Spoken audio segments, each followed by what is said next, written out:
এই ভিডিওটা সানডে ইভিনিংয়ে চলে গিয়েছিলাম একটা রিসেপশন পার্টিতে। প্রথমে চুলটা খুলে রেখেছিলাম, তোমাদেরকে দেখিয়েছিলাম ভিডিওটা। কিন্তু যাওয়ার সময় মনে হলো বাইকে যাব, আনম্যানেজেবল হয়ে যাবে, চুলটাকে বেঁধে নিলাম। আর এই যে গেটের ডেকোরেশনটা, এরকম স্টাইলের ডেকোরেশন কিন্তু এখন আমি অনেক জায়গাতেই দেখছি। মানে মুকুট যে হয়, ব্রাইড বা গ্রুমের মাথার টোপর বা মুকুটের স্টাইলেই কিন্তু এখন অনেক বিয়েবাড়ির প্যান্ডেলের গেট হয়। আর এই লজটা আমাদের বাড়ি থেকে খুব বেশি দূরে ছিল না, কিন্তু একটা মজার কাণ্ড ঘটেছে জানো। দেখলে আমি ঢুকলাম, আবার গেট থেকে বেরিয়ে গিয়েছি। আমি আর সুমন অনেকক্ষণ ওয়েট করলাম। অ্যাকচুয়ালি আমাদের সঙ্গে আরও এক বন্ধু গিয়েছিল, সে আবার যে গিফটটা দেবে সেই গিফটটা তার বাড়িতেই ফেলে গিয়েছিল। তো বলল তোরা একটু ওয়েট কর, আমি গিফটটা নিয়ে আসি। ও গিফট আনার পরে আমরা সবাই ওপরে গিয়েছিলাম, আর গিয়ে দেখি ব্রাইড আর গ্রুম ফটো সেশন করছে।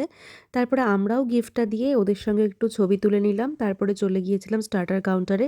ছিল ভেজ পাকোড়া। বিয়েবাড়ির খাবার দাবারের রিভিউ আমি খুব একটা করি না, এটা নিয়ে কমেন্ট করাটা উচিত না। একটা মানুষ তার রুচি আর সামর্থ্য অনুযায়ী খাবারের অ্যারেঞ্জমেন্ট করে।